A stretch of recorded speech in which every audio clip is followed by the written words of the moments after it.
No sé si sabían, pero, de seguro sabe que hay algunas razones por las cuales se infectan nuestros miembros, ya sean brazos o piernas, y tiene muchas veces que recurrir a ciertas cirugías y cortes para erradicar con la infección. Inclusive se llega a la decisión extrema de la amputación, ¿no?, de algún miembro, ya sea dedo o pierna o brazo o lo que sea. Estas son algunas razones por las cuales se toman esa decisión. Infecciones que no desaparecen o que empeoran y no pueden controlarse o curarse. Tumores de la extremidad inferior.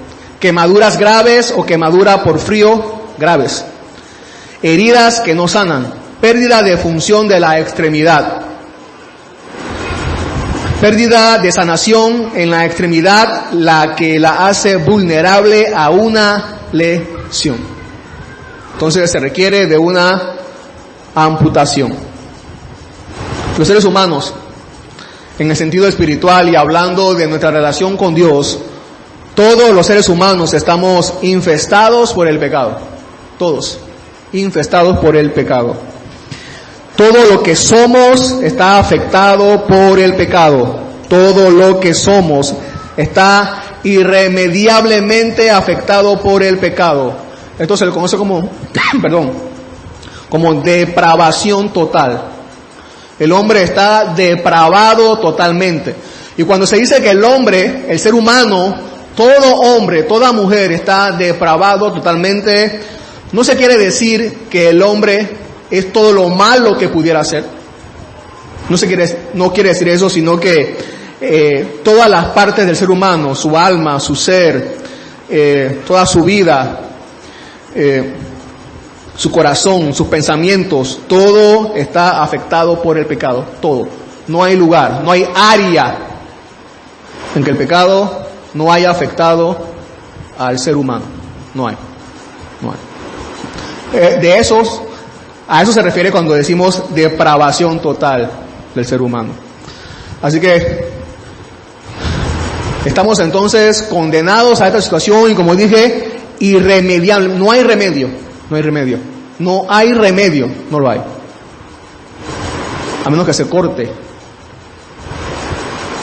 con el pecado. Pero ese corte no lo podemos hacer nosotros mismos. Alguien tiene que hacerlo por nosotros. Y es lo que vamos a ver hoy. Cuando Abraham tenía 99 años, el Señor se le apareció. ¿Saben?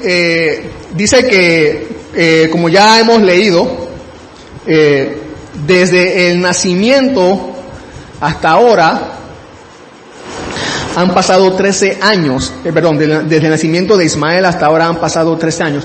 No se dice cuánto tiempo ha transcurrido desde la última vez que Dios le habló a Abraham.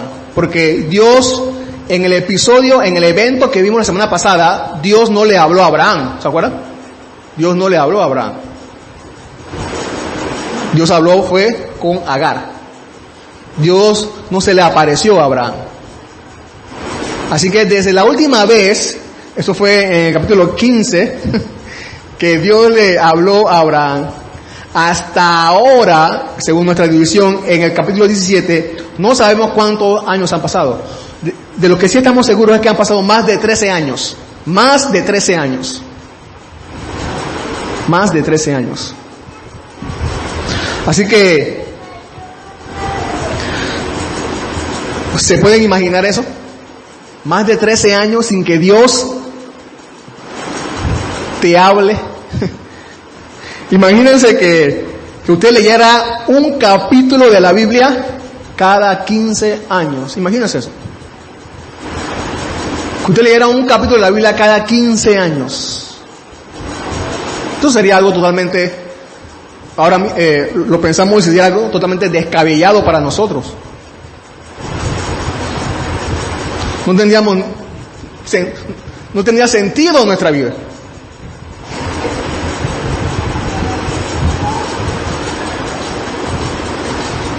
Gracias a Dios que podemos entonces tenemos la Biblia y podemos escuchar a Dios hablándonos todos los días.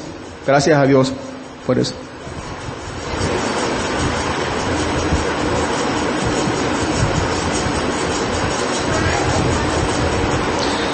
Dice, y le dijo Dios, y le dijo, yo soy el Dios Todopoderoso. La palabra ahí donde dice Todopoderoso es la palabra que ustedes conocen, Shaddai. ¿La han escuchado? Shaddai, en el hebreo. Que realmente tiene que ver con nutrir. La palabra Shaddai tiene que ver con eso, con nutrir. O ser suficiente. Y realmente lo que quiere decir es el poderosamente todo suficiente. Él es el todo suficiente. Y es la primera vez que Dios se da a conocer. Desde lo que va de la creación hasta ahora, es la primera vez que Dios se da a conocer con este atributo. Nunca antes lo había mencionado. Nunca antes. Ni a Adán, ni a Noé. Ahora, después de 10 años en Canaán, a Abraham. La primera vez que dice yo soy el Shaddai. El Dios Shaddai. El Dios poderosamente todo suficiente. Le dice a Abraham. Y este es Éxodo 6:3. Este es el nombre con el que se da a conocer a todos los patriarcas. A Abraham, a Isaac, a Jacob. Solamente a ellos. Éxodo 6:3 dice, cuando se le aparece a Moisés, yo me aparecí a Abraham, a Isaac y a Jacob como Dios Todopoderoso, o sea, el Shaddai. Pero por mi nombre, Señor o Jehová, no me di a conocer a ellos. Solamente por el Shaddai se dio a conocer a ellos. Abraham, yo soy el poderosamente todo suficiente. Isaac, yo soy el poderosamente todo suficiente. Jacob, yo soy el poderosamente todo suficiente. Y es razonable cuando lo pensamos un poco, ¿no? Porque estos eran los patriarcas que Dios siempre le recordaba el pacto que Dios había hecho con ellos, con su pueblo. Y ellos tenían que entender que Dios era poderosamente todo suficiente para ellos.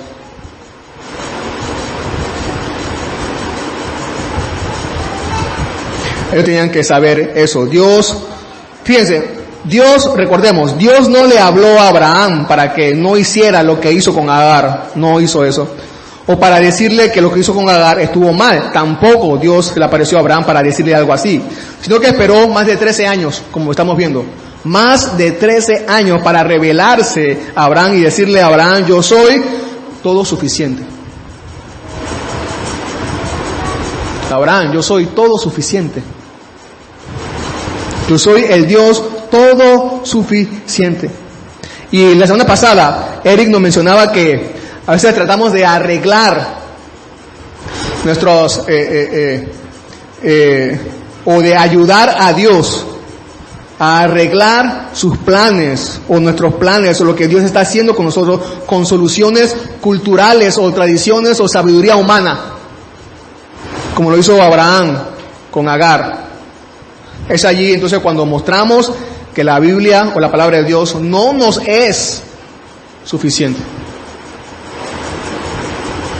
Se nos olvida que tenemos un Dios poderosamente todo suficiente. Y que no necesitamos de nadie más. Agar, en Gálatas 4, 22 y 23, Pablo habla de Agar.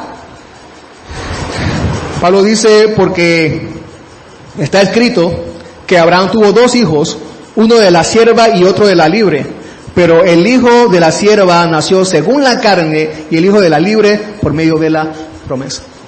Así que Agar, entendiendo ahora esto, ahora vemos que Agar, si Agar nos recuerda algo, es que antes éramos hijos esclavos de la ley.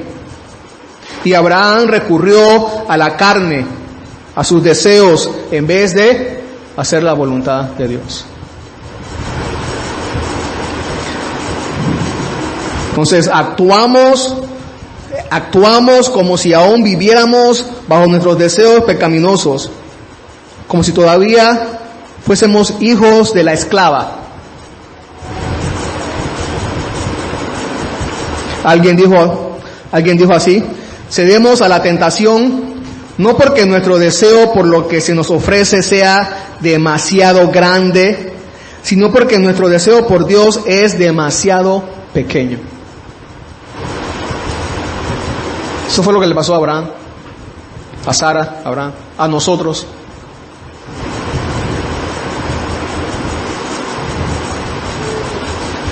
Dios es el Dios suficiente para nosotros. Sus promesas llenan todas nuestras necesidades. Todas nuestras necesidades. No hay nada que su poder no pueda llenar. No importa cuánto tiempo, toda nuestra vida, si es posible, tendremos que esperar, pero nada fuera de Él suplirá realmente nuestras necesidades. Nada, solo Él. Es por eso que Dios le dice a Abraham: anda delante de mí y sé perfecto. Abraham, yo soy todo suficiente para ti, el Dios poderoso, todo suficiente para ti, anda delante de mí y sé perfecto.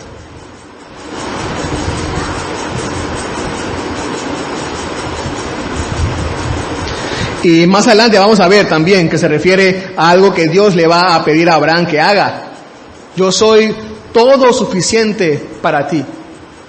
Debes guardar mi pacto.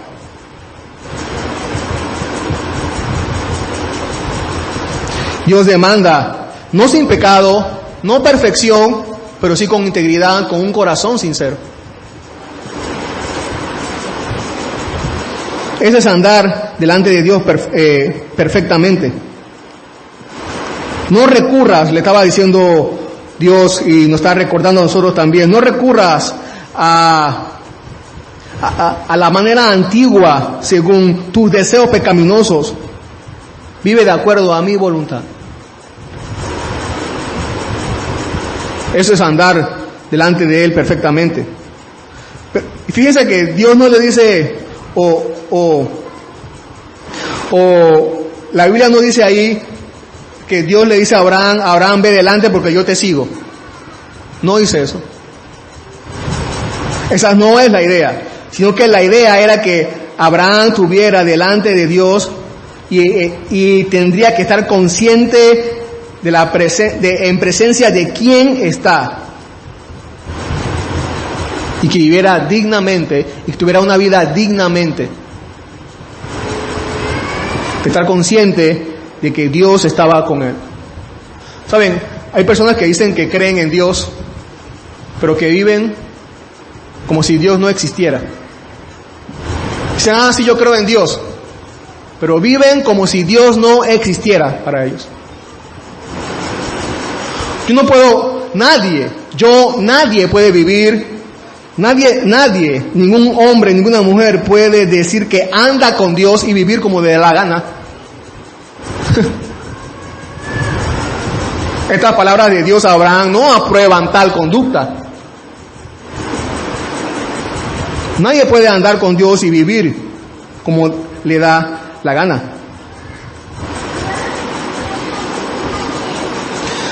Vivir delante de Dios es el lugar de más alto honor y se le corresponde de la misma manera, con una manera digna de andar, como dice Colosenses 1:10, para que anden como es digno del Señor, haciendo en todo lo que le agrada. Bueno, ¿y cómo es andar digno del Señor?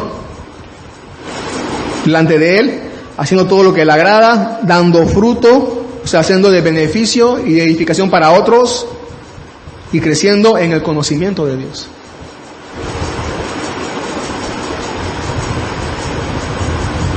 Entonces sigue diciendo Dios: yo estableceré mi pacto contigo y te multiplicaré en gran manera. Ya Dios le había dicho esto a Abraham, pero se lo repite, se lo confirma. ¿Recuerden? Como las estrellas del cielo, ¿se acuerdan? Bueno, Entonces ahora vuelve a repetir lo de el pueblo numeroso, te multiplicaré, y esa es la primera revelación que ya hemos visto antes, te multiplicaré, un pueblo numeroso. Y en el versículo 3, entonces Abraham dice que se postra sobre su rostro y Dios habló con él. Esta es una posición de adoración. Abraham se postra sobre su rostro. Después, quizás de lo que había hecho del episodio anterior, quizás sintió la necesidad de rendirse a Dios, de tomar esta posición de adoración, y Dios habla con él. Tres palabras: silencio, humillación y obediencia. Silencio, humillación y obediencia. Estas tres palabras: silencio, humillación y obediencia. Y esta es la mejor postura. Esta es la mejor postura para escuchar la voz de Dios. Y no me refiero a la postura física. Me refiero a la postura del corazón, de nuestro corazón. Ya sea que estemos aquí o en algún otro lugar, en nuestra casa, donde sea, esta es la mejor postura para escuchar la voz de Dios. Debemos postrar nuestro corazón a Dios, un corazón silencioso, con la boca cerrada, con los oídos abiertos, de una manera humilde, humillados y listo para obedecer. Esta es la postura correcta, más correcta para escuchar a Dios. Y entonces Dios va a hablar. Cualquier postura contraria a esta no escuchará la voz de Dios. Dios no le hablará. Dios le habló, o le continúa hablando.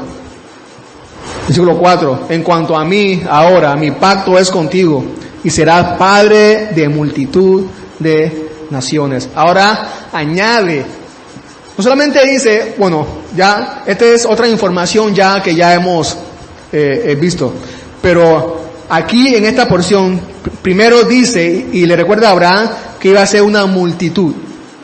Ahora dice, habla de naciones, o sea, gente de diferentes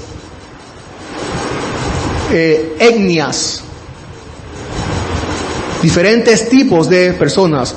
La palabra naciones en el hebreo es la palabra goy, de donde viene la palabra gentil que usamos en español, de gentes. Entonces habla de, cuando dice naciones, se refiere a gentiles, a gentes de diferentes tipos. Por supuesto, Dios no puede referirse a un futuro cercano, sino a un futuro lejano. Ni siquiera con los hijos de Jacob, que eran 12, Abraham se podría imaginar naciones.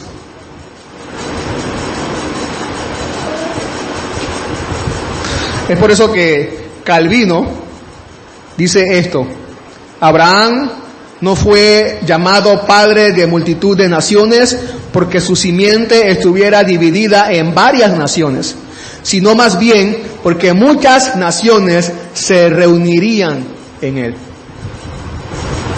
Y esto coincide con la profecía de Noé, ¿se acuerdan? A Jafet, Génesis 9:27. Engrandezca Dios a Jafet y habite en las tiendas de Sem. Como los gentiles, Jafet, los gentiles, la gente de todas partes del mundo iban a gozar de la gracia de Dios, a entrar en el pueblo de Dios y ser parte del pueblo de Dios. Así que no solamente muchos, sino que ahora también naciones. Sigue diciendo el 5: y no serás llamado más Abraham, padre enaltecido, sino que tu nombre será Abraham, padre de multitud, porque yo te haré padre de multitud de naciones. Y esto sí es nuevo para Abraham, el cambio de nombre. Para Abraham y para nosotros, ¿no? El cambio de nombre. Y le cambia el nombre de tal manera que el nombre ahora refleje el propósito por el cual Dios lo llamó. Y también el cambio de nombre significa autoridad sobre Abraham, porque no cualquiera no puede cambiar el nombre. ¿Quién?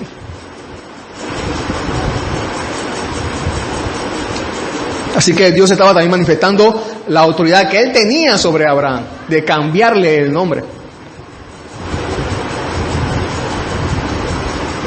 Así que el nombre ahora refleja el propósito por el cual Dios lo llamó. El nombre manifiesta la misión de Abraham y el pacto de Dios. Padre enaltecido se llamaba antes, Abraham sin H, ¿no? Y con una A. Padre enaltecido. Y podemos diferenciarle en esto también. Tenía que ver con él mismo, algo personal, él.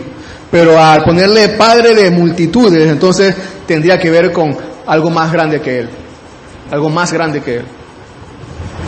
Algo más grande que Abraham, algo más allá de él. La misión de Abraham tenía que ver con algo más allá de él. Y eso pasa cuando Dios nos llama a todos también. Lo hace para hacernos parte de algo más grande que nosotros, más allá de nosotros, que es su reino.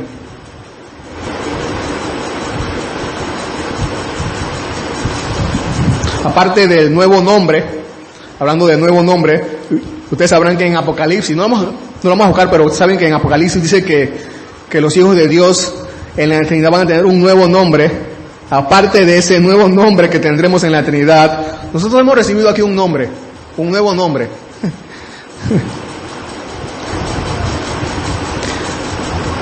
Que es el nombre de cristianos.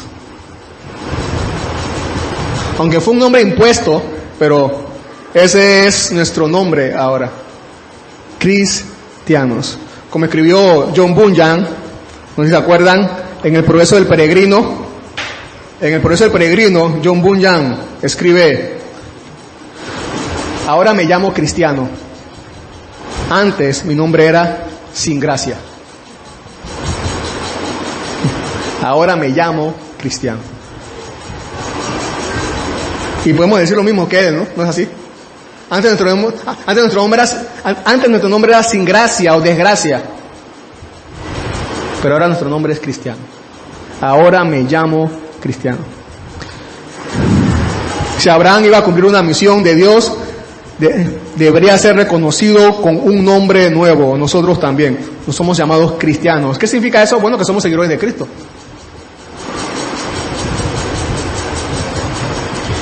Y en nuestro nombre, entonces, está nuestra misión, ser como Cristo es.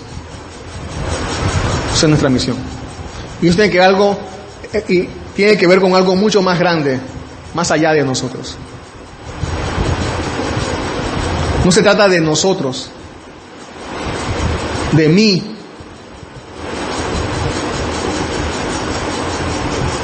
Se trata de Dios y su plan, su gloria.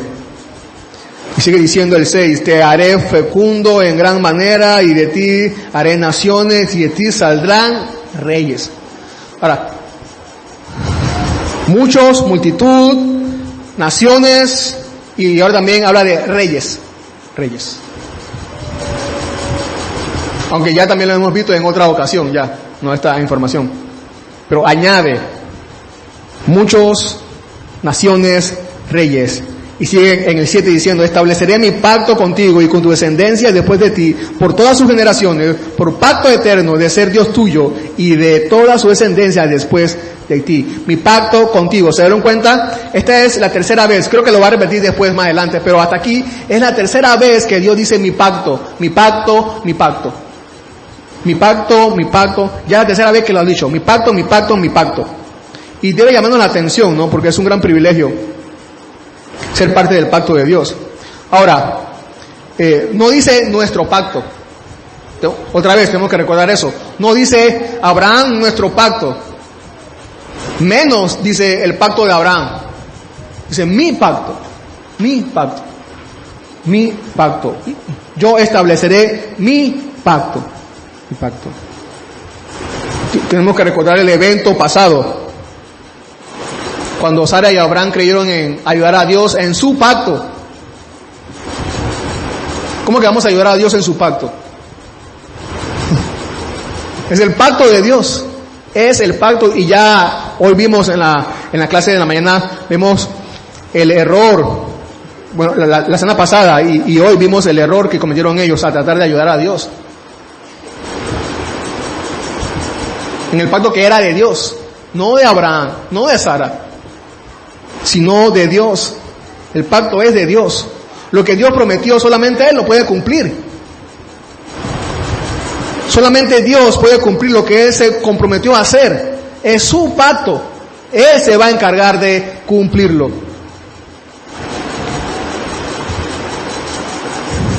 Abraham no debió tratar de cumplir las promesas de Dios.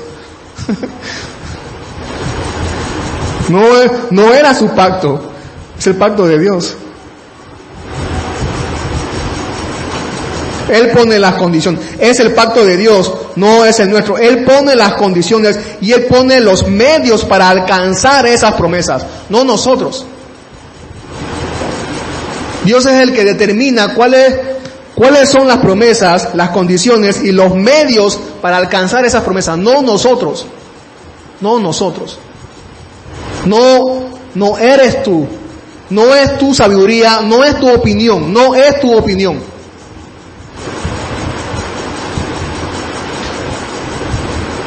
Tú no puedes decir, yo voy al cielo porque yo soy bueno. No, porque no es tu pacto. No es tu cielo, no es tu gloria. No es ni siquiera tu mundo. Dios es el que pone las condiciones de cómo y los medios para alcanzar esas promesas. No es que yo voy a ser un buen padre para que entonces Dios me ponga ganchito y así yo pueda. No. Es que yo voy a ser un buen esposo, es que yo voy a ser un buen hombre, es que yo voy a ser un buen hijo, es que yo voy a ser un buen trabajador, es que yo no voy a matar a nadie, es que yo no voy a decir nunca una mentira. No. Esas no son las condiciones para que tú entres a la eternidad con Cristo. Esas no son. ¿Por qué no son esas? Porque tú no las pone Dios. Y la condición para el medio, las condiciones y los medios para alcanzar esas promesas es Cristo. Es Cristo y nadie más. Tienes que depositar tu confianza en Cristo. Ese es el medio. La condición.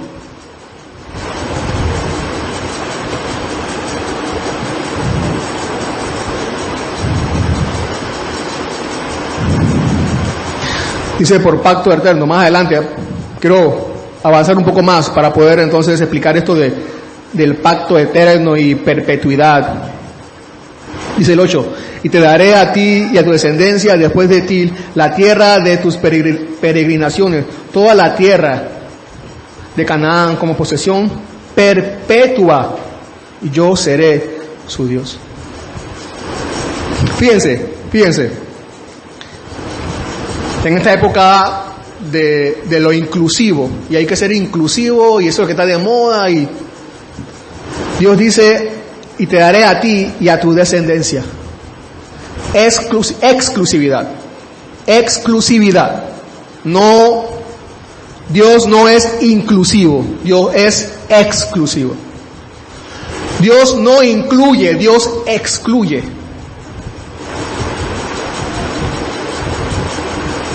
¿Solo a quién? A la descendencia de Abraham. ¿A nadie más? A nadie más. Bueno, ya hemos visto, ¿no? Y lo vamos a volver a ver dentro de un momento. ¿Cuál es esa descendencia de Abraham?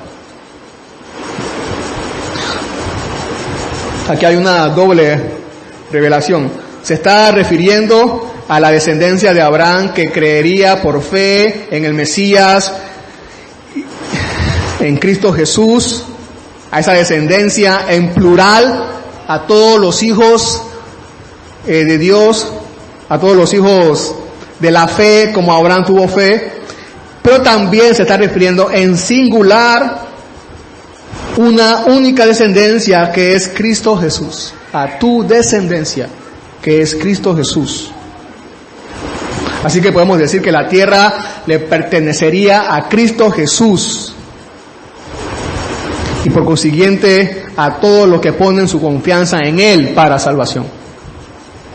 Dice, la tierra de tus peregrinaciones. La tierra de tus peregrinaciones. Esta misma tierra.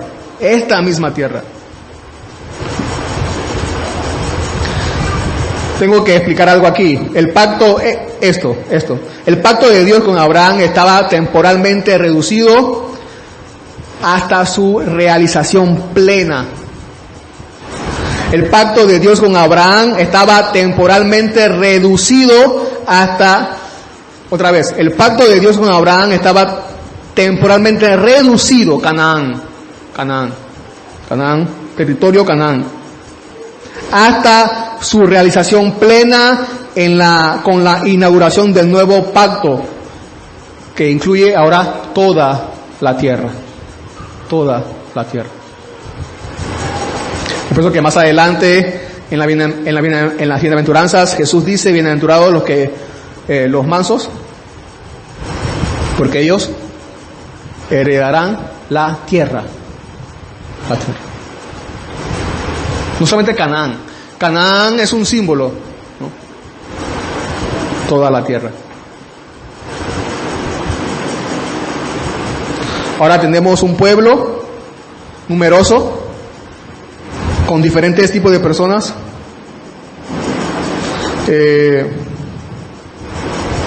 Reyes. Tenemos una tierra ahora. Y también tenemos un Dios, dice allí, y yo seré su Dios. Y yo seré su Dios. Y este es el fin supremo. Esta es la meta suprema. El que Dios sea Dios de ese pueblo. Ese es el fin supremo. Está bien, tenemos la promesa de un pueblo numeroso, naciones, reyes, pero el fin último, el fin supremo es que Dios será el Dios de ese pueblo, de esa tierra. No habrá ningún otro Dios. Yo seré su Dios.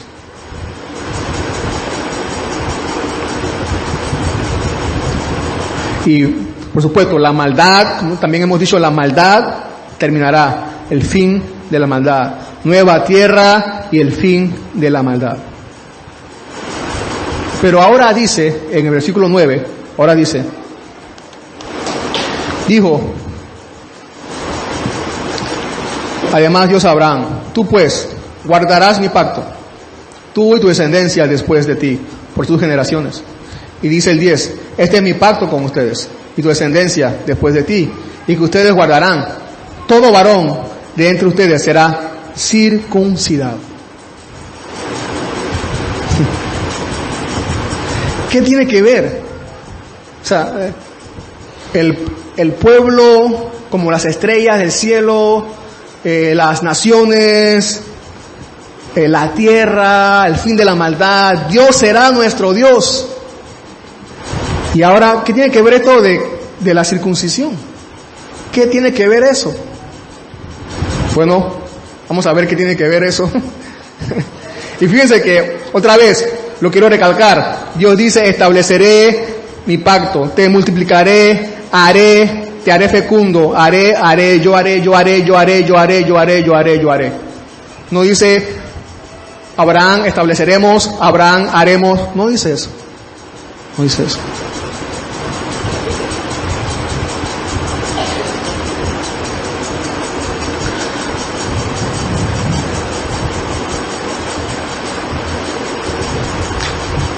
Después que Sarai, ¿no? Y Abraham trataran de ayudar a Dios, Dios dice, no, yo estableceré, yo haré. Circuncidado. ¿Qué es circuncidar? Corte. La palabra circuncidar tiene que ver con dos palabras, corte y circular. La circuncisión es un corte circular que se hace, un corte que se hace del prepucio del genital masculino.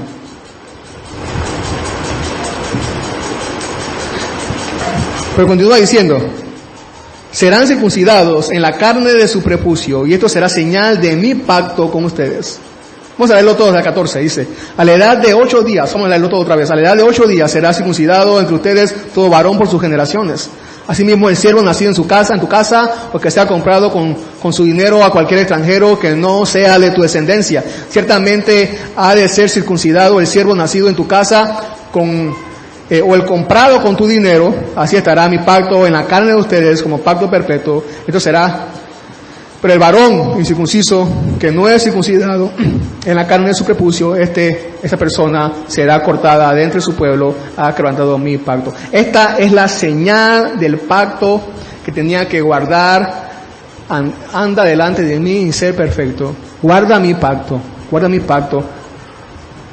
El que era circuncidado era parte del pueblo de Dios, el que no estaba circuncidado no era parte del pueblo de Dios. Por supuesto tenía que ser también descendiente de Abraham, por supuesto, ¿no? Hablando físicamente, en este sentido, o por ahora.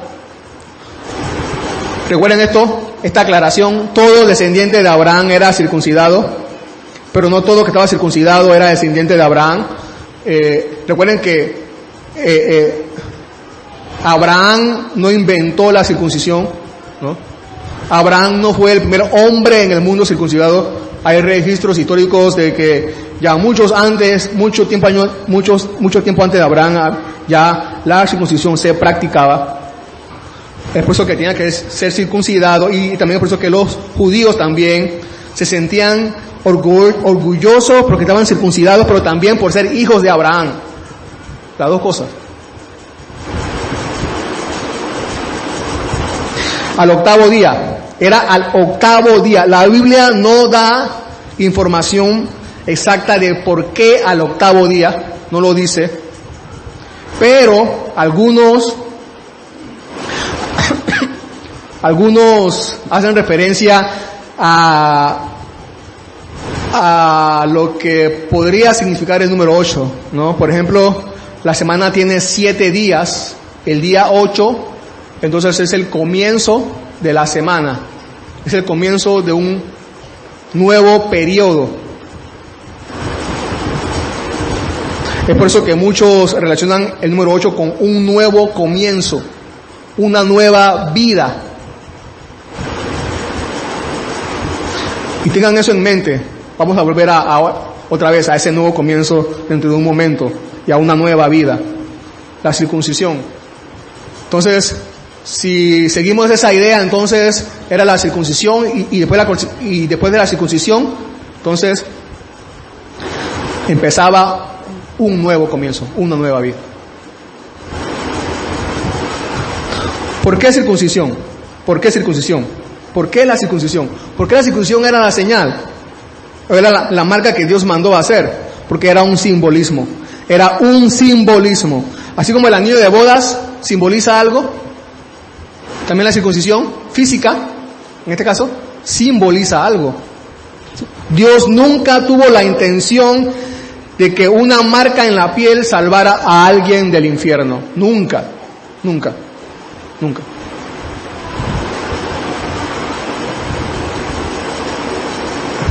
Es un símbolo, apunta a algo, apunta a otra cosa, como el anillo de bodas, otra vez, ¿no?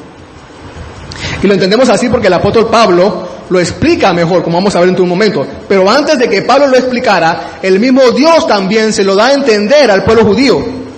Por ejemplo, Jeremías 4:4 dice, circuncídense para el Señor y quiten los prepucios de sus corazones.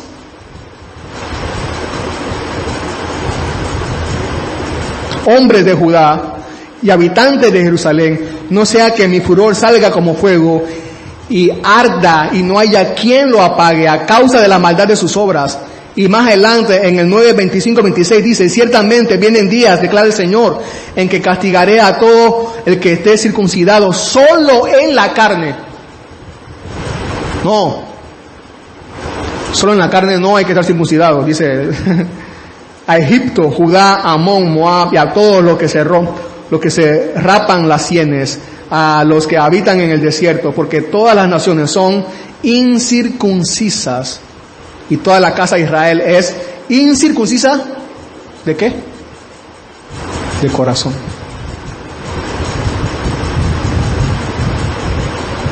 Así que la circuncisión es la señal que apuntaba o que tenía que ver con el corte. Simbolizaba, hablando de la circuncisión física, simbolizaba el corte y la separación del pecado. Eso es lo que simboliza la circuncisión, el corte y la separación del pecado. Y se mandaba, precisamente se mandaba al hombre a circuncidarse, solamente al varón, porque es por el hombre es el hombre que pone la semilla en la mujer. Es en la semilla donde viene la vida. ¿Y donde qué más viene con la vida? ¿Qué más viene? El pecado.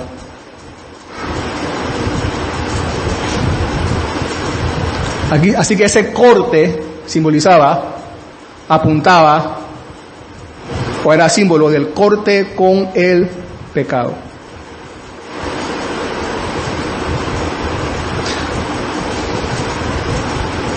El corte y la separación con el pecado. Algo que Dios iba a hacer. Y algo que Dios iba a hacer en el ser humano. Es por eso que a Dios vemos a Dios reclamándole al pueblo de Israel que estaba circuncidado físicamente, pero no estaban circuncidados del corazón.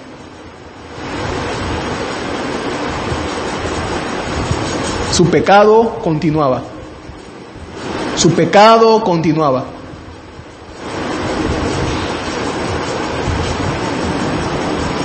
Así que eso era lo que simbolizaba el corte. Pero los judíos comenzaron a darle una importancia que Dios no le dio. Es como si lo volvió algo religioso. Lo volvió algo religioso. Era para ellos ahora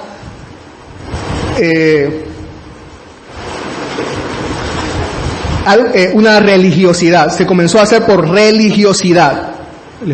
Es como si se enseñara que el anillo de bodas puesto es señal de que tú amas realmente a tu esposa. Si tienes el anillo puesto es porque amas realmente a tu esposa. Si no lo tienes puesto porque no amas a tu esposa. Es algo parecido, ¿no? Es como si la esposa le reclamara al esposo: tú no me amas. Y el esposo dijera: ¿cómo que no te amo? ¿No ves que tengo el anillo puesto?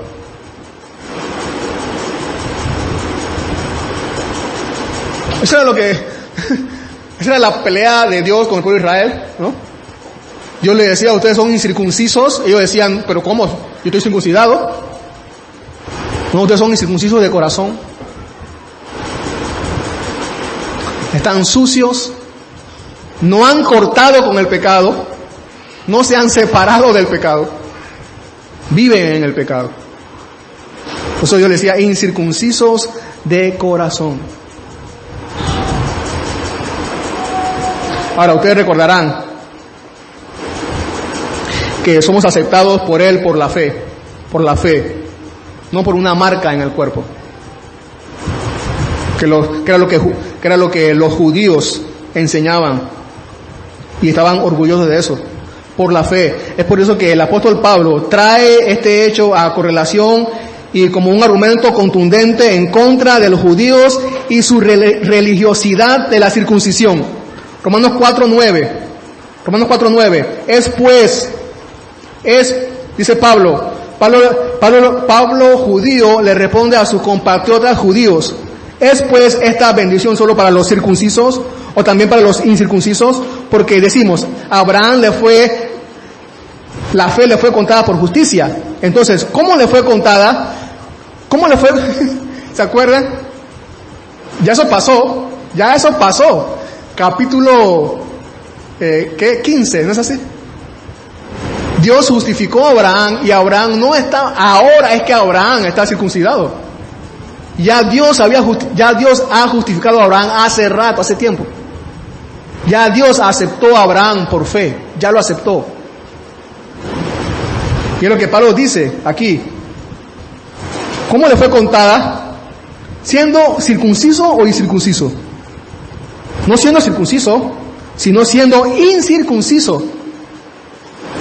Abraham recibió la señal de la circuncisión como sello de la justicia de la fe que tenía mientras aún era incircunciso, para que fuera padre de todos los que creen sin ser circuncidados, a fin de que la justicia también se les tome a ellos en cuenta. Lo que Pablo está diciendo, Abraham fue circuncidado como una señal de que ya creía.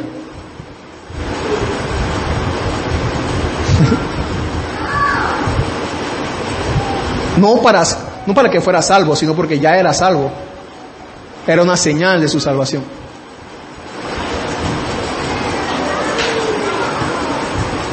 Es al poner nuestra confianza en lo que Él hizo y no en lo que yo hice, no en lo que yo hice, es en la obra que Él hizo. No es por lo que Abraham hizo, es por lo que Dios ya había hecho en Abraham. Porque lo que Dios ya había hecho en Abraham. Dice allí como pacto perpetuo. Ya para ir terminando. Como pacto perpetuo. Esto será un pacto perpetuo. Recordemos que una de las cosas que también nos enseña Pablo, no los vamos a buscar ahora, pero que Cristo es el cumplimiento de la ley. Cristo es el cumplimiento de toda la ley ceremonial. Cristo es el cumplimiento de toda la ley ceremonial. Así que toda ceremonia o ritual que era sombra de la obra de Cristo llegó a su fin cuando Cristo murió en la cruz. Por ejemplo, vemos en el Salmo 132:13, por ejemplo, donde que hace referencia al templo que David construyó en Sión, en Jerusalén, que era la casa de Dios, ¿se acuerdan? La casa de Dios. Y por eso que en el Salmo 132:13 y 14 dice, porque el Señor ha escogido a Sión, la quiso para su habitación. Y Dios dice, este es mi lugar de reposo para siempre. Aquí habitaré porque lo he deseado. Para siempre. Pero cuando viene Jesús y muere en la cruz y después después Pablo nos explica, y el mismo Jesús nos explica que Dios no habita en templos hechos por manos de hombres. Y después más adelante Pablo y Pedro nos explican que la iglesia es el templo de Dios. Nosotros somos el templo de Dios y Dios habita en nosotros. Pero todo eso se ha dado porque Cristo cumplió la obra que tenía que cumplir. Por eso que se dice que Cristo es el cumplimiento de toda la ley ceremonial. Así que entendemos que cuando dice que habitaré en este lugar para siempre, en el templo en Jerusalén, no significa para siempre, sino hasta que Cristo cumpliera toda la obra. ¿Es así? La perpetuidad a la que se refiere aquí Dios tendría que ser hasta que en Cristo todo se cumpliera. Ahora Cristo nos ha hecho a nosotros su iglesia, el templo de Dios. De la misma manera, Cristo trae una mejor circuncisión. Romanos 2:29. Pues es judío el que lo es interiormente, y la circuncisión es la del corazón, por el espíritu, no por la letra, la alabanza del cual no procede de los hombres, sino de Dios. Filipenses 3:3, porque nosotros somos la verdadera circuncisión. que adoramos en el Espíritu de Dios y nos gloriamos en Cristo, no poniendo la confianza en la carne, o sea, en la circuncisión física. Colosenses 2:11, también en Él ustedes fueron circuncidados con una circuncisión no hecha por manos, al quitar el cuerpo, o sea, la naturaleza pecaminosa, al cortar el pecado, mediante la circuncisión de Cristo. Y para terminar, Colosenses 3:11 también habla de un solo pueblo. Dice, en esta renovación no hay distinción entre griego y judío, circunciso e incircunciso, bárbaro, escita, esclavo o libre, sino que Cristo, hablando también de los... Fíjense cómo Dios muestra su misericordia, ¿no? Cuando también ordena a Abraham a circuncidar a sus siervos y a sus esclavos. Esclavos o libres, dice Pablo, esclavos o libres, Cristo es todo y en todos.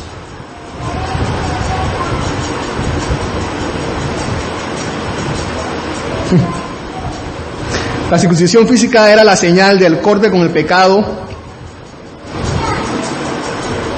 La circuncisión de Abraham era la señal del corte, era la señal del corte con el pecado. Pero la circuncisión de Cristo es el corte del pecado para siempre. Para siempre. Así que una vez circuncidados en y por Cristo, es el inicio de una nueva vida.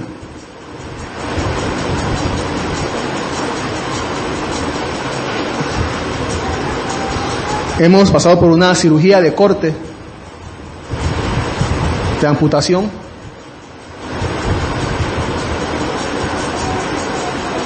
El pecado. Ninguna persona, y lo dice ahí en el último versículo, en el 14, ninguna persona que no esté circuncidada pertenecerá al pueblo de Dios. Ninguna persona que no esté circuncidada pertenece ni pertenecerá al pueblo de Dios.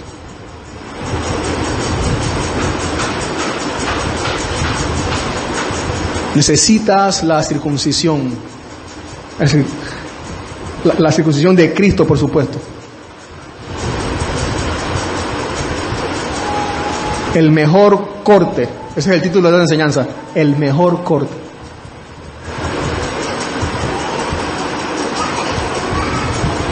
¿Tienes tú el corazón circuncidado? Tener un corazón circuncidado es tener un corazón que ama a Dios y su palabra. Tener un corazón circuncidado es amar a hacer la voluntad de Dios, sea cual sea.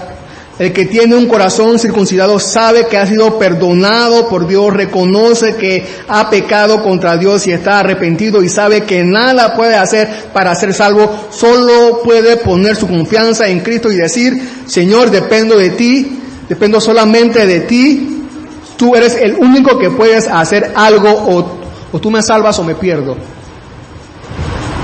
o tú me salvas o yo me pierdo, eternamente. Así piensa y así dice un corazón que ha sido circuncidado por Cristo.